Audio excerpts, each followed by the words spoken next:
9 meanings of the verb follow. Follow के 9 meaning क्या क्या हैं उनके बारे में हम बात करेंगे। सबसे पहले है मूव बिहाइंड समवन और something and go where the person और थिंग इज गोइंग।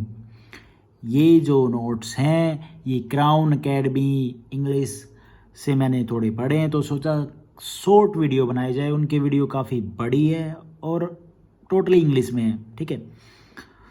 तो सुनो भाई, फॉलो हम स्कूल टाइम से पढ़ते आए कि मैं इसको फॉलो कर रहा हूँ, मैं इसको फॉलो कर रहा हूँ। वही चीज़ है एक तो इसका मीनिंग कि हम किसी के पीछे चल रहे हैं और उसको फॉलो कर रहे हैं, ठीक है।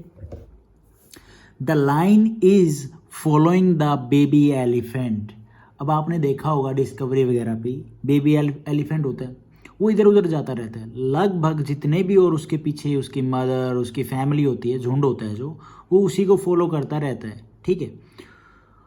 ओके, तो मतलब यहाँ पे फॉलो वर्ड क्या हो रहा है कि हम किसी को फॉलो कर रहे हैं, कोई किसी को फॉलो कर रहा है। Priya is following Pappu. Oh wow. तो इसमें देखो आप, ये जो प्रिया है ये फॉलो किसको कर रही है? एक इंसान को। या तो वो भाई उसको लाइक करती है या फिर भाई वो उसके लिए मोटिवेशन है, तो वो उसको फॉलो कर रही है, ठीक है।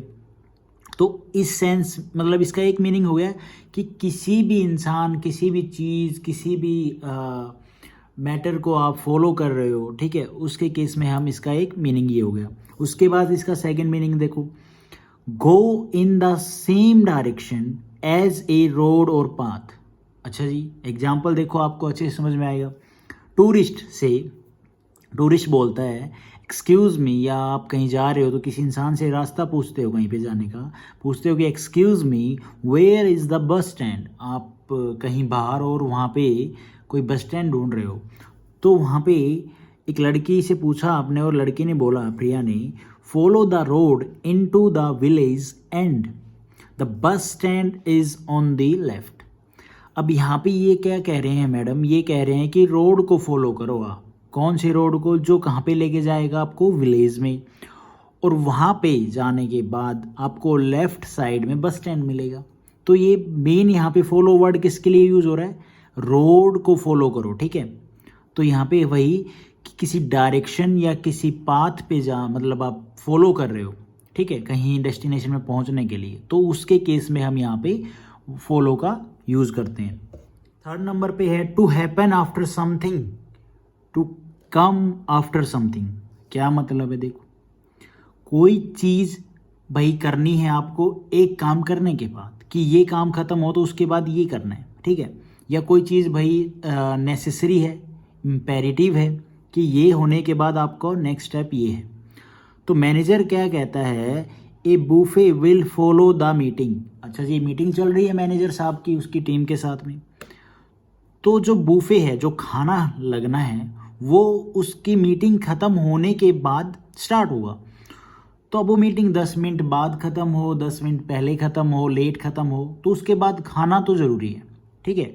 तो वो जो खाना, उसके बाद जो नेक्स्ट स्टेप है वो क्या है? वो खाना खाना ना। तो वो खाना क्या है? वो जो बूफे है वो फॉलो कर रहा है किसको? मीटिंग को, कि मीटिंग जब ख़त्म होगी तो ये स्टार्ट होगा। For lunch I had a pizza follow by A slice of cake. भैया लंच में आई हैड ए पिज़्ज़ा, भाई पिज़्ज़ा मैंने खाया, ठीक है। तो उसके बाद मैं क्या लेना पसंद करूँगा? एक स्लाइस ऑफ केक, ठीक है। तो मतलब क्या है? पिज़्ज़ा ख़त्म होने के बाद क्या फॉलो हो रहा है? एक स्लाइस ऑफ केक, ठीक है।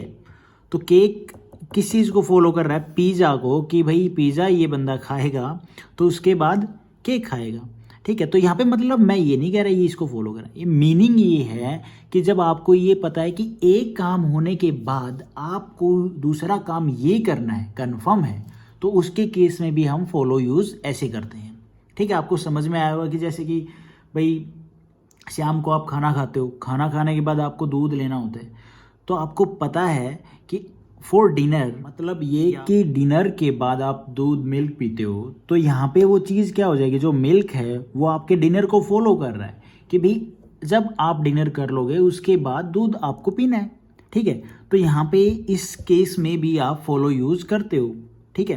भाई फॉलो हो रही है वो, भाई एक चीज़ के बाद दूसरी चीज़ हो रही है, आपको खानी है। आप खाते हो। उसके बाद क्या है, टू ओबे इंस्ट्रक्शन, रूल और ऑर्डर। चलो जी देखो, Hrithik how did you make that loaf of bread, I follow recipe. अच्छा जी, अब आपको इसको छोड़ो एग्जाम्पल को, एक सिंपल सा एग्जाम्पल ले लेते हैं। भाई मैं आपसे पूछता हूँ कि आपने ये काम कैसे किया, आपने ये सब्ज़ी कैसे बनाई, आपने कोई खाने की, भाई आपने ये बर्गर कैसे बनाया, पिज़्ज़ा कैसे बनाया, आपने घर पे आपके हाथ में वो जादू हुआ, आप एक चीज़ बना रहे हो, ठीक है। तो मैं आपसे पूछता हूँ आपने ये कैसे बनाया, कहाँ से सीखा, तो आप क्या जवाब देते हो, आई फॉलो दी रेसिपी, मैंने रेसिपी पढ़ी उसके बाद मैंने वो बनाई। तो क्या है कि वो इंसान क्या बता रहा है कि मैं फॉलो किसको करता हूँ, किसी इंस्ट्रक्शन को, रूल को, ऑर्डर को, ठीक है। तो उसके हिसाब से उसने वो काम किया, तो वो किसी चीज़ को फॉलो कर रहा है, ठीक है। तो यहाँ पे इंस्ट्रक्शन हो गए, रूल हो गए, उनको फॉलो करके आप कोई भी काम कर रहे हो तो वहाँ पे भी हम फॉलो एज ए यूज होती है, ठीक है। ये इसका meaning, soldier must follow order. अब भैया हमारे आर्मी के सोल्जर हैं, वो क्या है, अपने सीनियर्स के ऑर्डर होते हैं उनको फॉलो करते हैं, am I राइट। के बाद फॉलो शूट, अब ये कोई एक सिंपल वर्ड नहीं, एक्सप्रेशन है, ठीक है। फॉलो शूट का मतलब होता है do the same thing as someone else, वही काम करना कि जो दूसरे ने किया है उसका देख ठीक है। Mark is trying to get fit and Jane is following suit. Mark क्या कर रहा है, वो ट्राई कर रहा है क्या वो फिट हो जाए, और जैन क्या है वो उसको फॉलो कर रही है कि same to same she will be fit, ठीक है। तो यहाँ पे क्या है, do the same thing as someone else, जो ये बंदा कर रहा है फिट होने के लिए, एक्सरसाइज, डाइटिंग, तो वो सब जेन कर रही है। तो यहाँ पे हम ऐसे फॉलो द, यहाँ पे आपको ये पूरा एक एक्सप्रेशन यूज़ करना पड़ेगा, ना कि एक फॉलो, लेकिन मेन तो यहाँ पे फॉलो की बात हो रही है, तो वो भी आपको देखना पड़ेगा।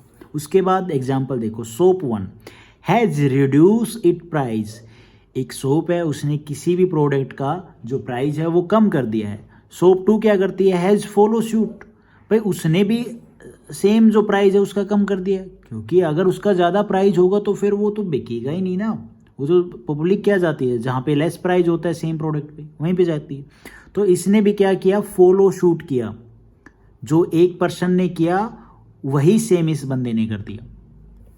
तो यहाँ पे आप इस चीज़ को ध्यान में रखना। एज फॉलो, अब यहाँ पे देखो, to introduce a list of thing. चलो जी, मीनिंग थोड़ा एग्जाम्पल देख लेते हैं। The winner of the race are as follow, भाई जो भी रेस में जिसने भाग लिया, जो विनर थे, उनकी जो लिस्ट है वो निकाली गई, ठीक है। तो इंट्रोड्यूस किया गया किसको, जो भी विनर थे, ठीक है। अब यहाँ पे आप बोलोगे कि भाई फॉलो मतलब क्या हुआ यहाँ पे, the winners of the race are as follows. भैया जो विनर्स हो गए ना, उन वो क्या है, फॉलो ही तो कर रहे हैं एक दूसरे को एज ए सीरीज में, ठीक है। यहाँ में मीनिंग समझो आप, to introduce a list of thing, यहाँ पे एज फॉलो का मतलब ऐसा नहीं है कि भाई कोई वो जो एक जीता दो जीता, नहीं। विनर्स क्या है, विनर्स कोई एक तो नहीं हुआ ना भाई, एक तो नंबर रैंकिंग पे हो गया भाई, 3, 2, 1 ऐसे।